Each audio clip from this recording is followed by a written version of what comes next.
mais ou menos 6 meses atrás, a gente fez esse vídeo aqui explicando por que na nossa visão não fazia sentido investir na Casas Bahia na época ainda chamada Via Varejo. E desde então, nos últimos 6 meses, as ações caíram aqui cerca de 55%. Será que agora vale a pena investir em Via Varejo depois do resultado? Inclusive, hoje as ações estão subindo bem aí, cerca de 5%. Então é disso que eu vou falar no vídeo de hoje. Se você tem interesse nesse tipo de conteúdo, já se inscreve no canal para não perder os próximos vídeos e deixa o like que ajuda bastante o canal a crescer e a chegar a mais investidores. Apesar das ações da Casas Bahia estarem subindo hoje, assim que eles divulgaram os resultados essa semana, as ações despencaram cerca de 9%. Então nos últimos 5 dias na semana, as ações na realidade estão em queda, apesar dessa alta de hoje. Então, o que veio de tão ruim no resultado? Lembrando que a gente fez uma live recentemente falando dos resultados da Casas Bahia, se você quiser saber mais detalhes. Mas basicamente o crescimento da empresa está muito prejudicado. Ela vem fechando lojas, ela está fazendo uma reestruturação, então ela tem fechado lojas. Em 2023 foram 55 lojas fechadas, mais de 20% ali dos funcionários totais da empresa foram desligados para ela fazer essa reestruturação, mas com menos força de venda, com menos loja, ela acabou vendendo menos, até menos do que o mercado esperava. Então a receita líquida aqui já ajustada, não considerando o resultado contábil da empresa, teve uma queda de quase 12%, né? Saiu de 8 bilhões e meio no ano passado, quarto trimestre, para esse ano aqui quase 12% de queda. Apesar dela ter sim conseguido economizar com custos e despesas por conta da reestruturação, o que foi sim um ponto positivo. Então o lucro bruto até que não caiu tanto quanto a receita, ela conseguiu de certa forma até ganhar rentabilidade de um ano para o outro. Isso não foi o suficiente para contrabalancear todas as despesas não recorrentes que ela teve no ano. Então, ela teve a provisão aqui do DIFAL, que é um diferencial de imposto que ela vai ser obrigada a pagar no futuro, de acordo com uma decisão ali do STF. Então, isso aqui realmente não estava na mão da empresa. Foram 220 milhões que impactaram negativamente aqui o lucro, mas ela teve também os custos de reestruturação, quase 300 milhões, custos também aqui relacionados ao estoque que acabaram pesando. Então, foram ali vários outros custos não recorrentes que impactaram o resultado da empresa e também o resultado financeiro. Foram mais de 700 milhões de reais de impacto no resultado financeiro, ou seja, juros. A empresa está muito endividada, pegou muita dívida aqui para poder realmente não falir e os juros têm pesado demais. Então o lucro líquido ajustado já da empresa foi um prejuízo na realidade de 844 milhões. Porém, não é o ajustado que importa na maioria das vezes, que é noticiado. Então, o valor que vocês devem ter visto sendo noticiado por aí foi esse prejuízo de 1 bilhão e meio, quase 1 bilhão e meio, né? 1 bilhão 467 milhões de reais de prejuízo, muito por conta da despesa financeira, foi basicamente metade do prejuízo, só isso. E também essas outras despesas não recorrentes, do DIFAL, da reestruturação, de tudo que ela está fazendo. Claro que no próximo ano a gente já não tem mais expectativa, né? Próximo ano, quando eu falo 2024, a gente já tem expectativa de que não vai ter mais despesa do DIFAL. As despesas de reestruturação também não devem se repetir na mesma proporção em 2024. Então a tendência é que o prejuízo em 2024 seja um pouco menor do que esse ano, mas ainda assim a Casas Bahia deve dar prejuízo em 2024 e a própria empresa, eles acreditam que a rentabilidade mesmo só volte a partir de 2025. Então as perspectivas da própria Casas Bahia para a partir de 2025 é a volta aqui da rentabilidade, com ganho de margem EBITDA, com geração de caixa mais sustentável, e até lá eles vão ficar fazendo aquela reestruturação, que basicamente se tratam de várias avenidas ali, várias oportunidades de melhoria operacional interna, passando principalmente por redução de despesa e redução de custo, ou seja, corte pessoal e fechamento ali de loja. Na live eu comento que o resultado final do ano até decepcionou um pouquinho da Casas Bahia, porém o resultado completo do ano a gente consegue enxergar sim que a empresa vem, não vou nem dizer melhorando, mas pelo menos ela deixou de piorar, né? Todo trimestre ela vem um pouquinho menos pior, se a gente pode dizer isso. Então, aqui nas mensagens do quarto trimestre de 23 que a própria gestão passa pra gente, eles falam do plano de transformação, que realmente a gente enxergou isso. Então, a empresa está gerando um fluxo de caixa positivo, reduziu o custo, reduziu despesa, mas isso num primeiro momento impacta as despesas, porque ela acabou gastando ali para poder fazer essa transformação, e também como ela está reduzindo loja, reduzindo pessoal, ela optou por vender menos, então ela teve um impacto bem forte nas linhas ali de venda. Então o GMV, por exemplo, do 1P, que são as vendas próprias dela, caiu aqui cerca de 15% ano contra ano. Então ela está vendendo menos, principalmente no P, que são produtos próprios, estoque próprio da Casas Bahia. Mas mesmo assim, ela teve sim um ponto positivo ali de redução de custos, então reduziu aqui 8,6 mil posições, fechou lojas, como eu comentei, readecou ali CDs que também são importantes para a logística da empresa, melhorou o tempo de entrega, teve uma melhora muito expressiva no estoque, então ela reduziu bastante estoque, está trabalhando com estoque menos pesado, menos carregado. Isso permite que ela tenha um fluxo de caixa, né, uma circulação de caixa, melhor dizendo, melhor, num período menor, na verdade. Então ela consegue ter mais dinheiro em mãos para poder reduzir ali um pouco da alavancagem financeira que ela tem.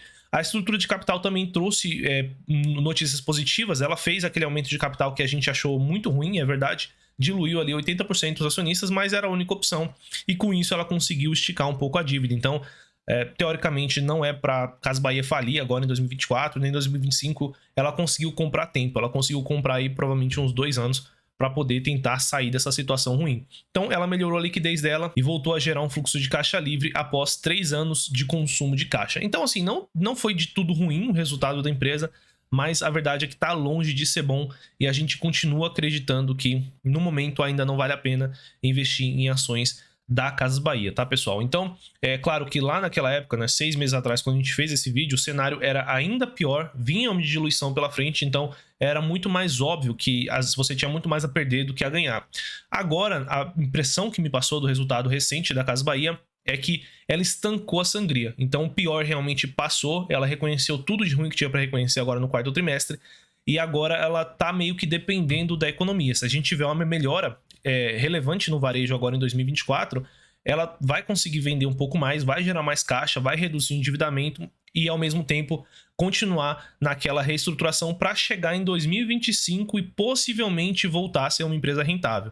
Então, assim, ainda é muito difícil, é preciso, na minha visão, ainda esperar pelo menos esse primeiro semestre de 2024 como vai ser, até porque, como eu comentei, ela está no momento agora onde ela depende totalmente da nossa economia. Enquanto o varejo não melhorar, a impressão que nos passa aqui, né, é que ela não consegue sair do lugar, ela não vai conseguir vender mais. E se ela não vende, ela não gera caixa, ela não gera caixa, ela não paga dívida. E aí ela volta para aquele cenário onde a dívida começa a apertar, começa a chegar perto dos vencimentos. E qual vai ser a solução? Mais um aumento de capital, o que vai ser desastroso. Então, na nossa visão, ainda não vale a pena.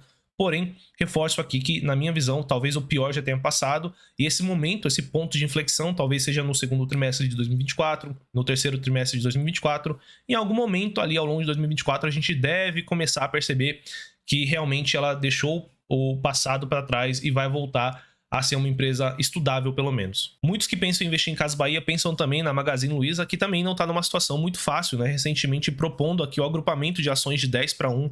Quando a empresa está nesse momento de propor agrupamento de ações, é porque a situação realmente está difícil, e o ano da Magalu também não foi muito bom. As receitas não saíram do lugar, então a receita líquida aqui praticamente estagnada, caiu aqui em relação ao ano passado. Ela até teve uma perda quase que não significante aqui de margem bruta, mas perdeu margem bruta, então assim, não conseguiu controlar tão bem assim os custos ao longo do ano.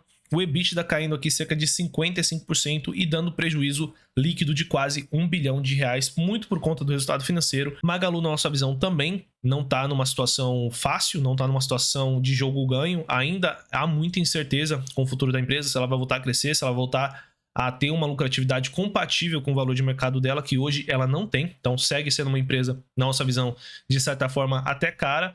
E apesar disso, né, nos últimos 6 meses, quem investiu nela, né, desde que a gente fez o vídeo da Casas Bahia, até que não perdeu tanto assim, né? Perdeu quando a gente pensa no relativo, que você poderia ter investido em outras opções melhores, mas está numa queda aí de apenas, entre aspas, né, 9%. Então, assim, ela não teve esse pessimismo todo traduzido na cotação dela, pelo menos nos últimos 6 meses. Claro que a gente vai aqui para um ano, caiu 50%, né, mas nos últimos 6 meses parece assim que o mercado se acalmou, e depois daquele aumento de capital que foi anunciado, que vai ser custeado, que foi, na verdade, custeado pela própria família da empresa, reforçando o caixa ali da Magalu, também trouxe um pouco menos de incerteza para a tese, né? Dá mais tempo para respirar, menos despesas de juros. Então, 2024, que era a nossa expectativa de volta para a rentabilidade da Magalu, a gente segue acreditando que isso vai acontecer. Então, Casas Bahia volta à lucratividade em 2025, Magalu em 2024, o que não quer dizer que são boas opções de investimento, né? Não quer dizer que elas estejam baratas. Na realidade, se estivesse barata, a gente estaria comprando, e na nossa visão, não estão. E falando rapidamente de Mercado Livre, que é o case de varejão do Brasil que a gente gosta, né? Pensando nas empresas que atuam aqui, Casas Bahia, Americanas, Magalu, a gente gostava, na realidade, do Mercado Livre, já tem vários vídeos que a gente vem falando isso. Quando a gente olha a parte de e-commerce aqui no Brasil, Em 2023, quarto trimestre de 23, cresceu 58%. Essa é a diferença de execução que a gente consegue enxergar aqui no Mercado Livre. E como eu falo para vocês, sempre vai valer a pena no longo prazo você estar posicionado nas melhores empresas. Então, nos últimos 6 meses, enquanto você perdeu lá 55% na Casas Bahia, 9% na Magalu, você poderia ter ganho aqui quase 21% investindo em Mercado Livre, porque realmente entrega resultados muito, mas muito acima da média, não só do varejo nacional, mas da média dos players, né? Magazine Luiza, que já foi queridinha, Casas Bahia, que também muitos investem. Então, uma boa empresa no setor é o Mercado Livre, o que não quer dizer que é uma boa opção de investimento agora, né? Quando a gente pensa em preço, e o único indicador que a gente pode utilizar nessas três empresas em comum talvez seja o preço sobre vendas, porque tanto a Casas Bahia quanto a Magalu são empresas não lucrativas, então qualquer indicador de lucro vai ficar distorcido. Quando a gente pega o preço sobre vendas, a gente vê que a Magazine Luiza está negociando a 0,3 vezes o preço sobre vendas, e sim, uma empresa do varejo minimamente rentável, como a Lojas Renner, negocia a cerca de uma vez as suas vendas, né? Ou seja, o valor de mercado é no mínimo uma vez o valor da receita líquida dessa empresa. Na Magalu, ela está com um certo desconto em relação a esse indicador. E a Casas Bahia, então, né, 0,02, né, o mercado realmente negociando aí a Casas Bahia como se fosse fim de feira, né, esperando ali só a recuperação judicial aparecer, né? Então, assim, a Magalu, por esse indicador aqui, ela até teoricamente estaria barata, mas é o que eu falo, né? Não adianta nada ela vender muito e não ser lucrativa, não ser rentável, que é o que acontece hoje com a Magalu. Então, por outros indicadores, ela na realidade, em nossa visão, segue cara, tá? E quando a gente olha aqui o Mercado Livre, por esse mesmo indicador, o preço sobre vendas, a gente vê que ele é negociado a 5 vezes. Então, assim, lá em 2022 ele chegou a ser negociado a 4 vezes, mas na média ele é negociado a 5 vezes, o que já foi o normal no passado, né? Então a Magalu ali em 2021, 2020, 2021, ela era negociada 5 vezes, que é o preço que hoje o mercado cobra pela execução de excelência do Mercado Livre. Então, nenhuma das três empresas parece ser uma boa opção de investimento agora, mas claramente a melhor empresa das três é o Mercado Livre, tá? Então, Casas Bahia, na minha visão, né, na minha opinião, obviamente, né, você pode ter uma opinião diferente, ainda é muito cedo, né? É muito arriscado agora, muito risco para um retorno que talvez não compense. A Magazine Luiza também, eu acho que vai ter cada dia mais, cada vez mais, cada ano mais, uma competição muito difícil dela conseguir bater de frente. E o Mercado Livre, apesar dele não ter aqui indicadores de certa forma baratos, talvez isso esteja precificando justamente esse ganho de mercado e o crescimento acima da média que ele vai ter. Se uma empresa cresce 50% ao ano numa receita, né? Quando você paga 5 vezes a receita, faz sentido. Então, se o Mercado Livre continuar crescendo da forma que ele está crescendo, na minha visão, ele mesmo sendo negociado mais caro, né? Se a gente pegar o PL, por exemplo, vocês vão ver que o preço-lucro dele é 80 vezes. Mesmo assim, ele faz mais sentido de se investir hoje, né? Entre essas três opções, é o Mercado Livre frente Magalu e frente Casas Bahia. Mas, repetindo aqui novamente, nós não temos recomendações de compra para nenhuma das três aqui no momento, tá? Então, Casas Bahia, sigo pessimista. Magalu, sigo de neutro, digamos assim. E Mercado Livre, para longo prazo, acho que vai ser o melhor dessas três empresas. Bom, se você quiser saber as nossas recomendações de investimento, que empresa que a gente realmente gosta no varejo aqui do Brasil e no varejo até no exterior, é só você se tornar um assinante A Pro e você pode entrar no primeiro link da descrição desse vídeo que você vai para um grupo de espera. Quando a gente tiver um desconto lá, você vai ser o primeiro a ser avisado estando nesse grupo. Se você gostou do vídeo, se inscreve no canal, deixa o like, ajuda bastante a gente. Eu vou ficando por aqui, bons investimentos e até o próximo vídeo.